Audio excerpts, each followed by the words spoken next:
I'll never forget the day she danced under the baobab tree, her laughter louder than the drums. Her name was Abina, and she was unlike anyone I had ever known.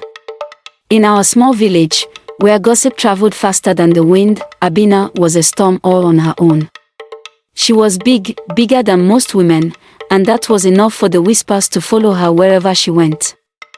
But Abina didn't cower or shrink herself to fit the narrow spaces people thought she should occupy. No, she wore her size like a queen's robe, head held high, and a smile that dared the world to challenge her. I was just a boy then, lingering in the shadows of grown-ups, watching everything and saying little. It was during the annual Yam festival when it happened, when her story unfolded before my eyes. The village square was alive with music, food, and the colorful swirl of dancing bodies. But amid the joy, there was Abina, sitting alone under the baobab tree, her bright yellow headscarf fluttering in the breeze. She's wasting her time, one woman whispered to another. No man wants a wife who eats more than he does. The laughter stung, even though it wasn't directed at me. I looked at Abina, expecting her to shrink under the weight of their words. But instead, she stood, her wide hips swaying as she walked into the circle of dancers, who will dance with me.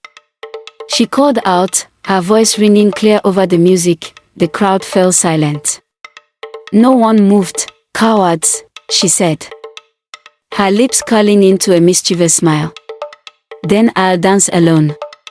And dance she did. Abina moved with a grace that defied her size, her feet pounding the earth in rhythm with the drums. Her laughter rippled through the air, and slowly, people began to cheer. She twirled, stomped, and clapped, her joy so infectious that even the harshest gossipers found themselves clapping along. But the real magic happened when Kofi, the village potter, stepped forward. I'll dance with you, Abina, he said, his voice steady but his cheeks red. The crowd gasped. Kofi was handsome and well respected, the kind of man every mother wanted for her daughter. And here he was, offering his hand to Abina. She paused, her dark eyes studying him. Then, with a nod, she took his hand. Together, they moved as though the music had been made just for them. The village square erupted in cheers, but I couldn't take my eyes off Abina's face.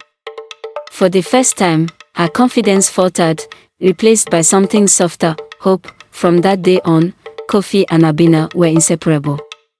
The gossip didn't stop entirely. Some people couldn't let go of their bitterness, but it mattered less. Abina had found someone who saw her for more than her size, someone who loved her boldness.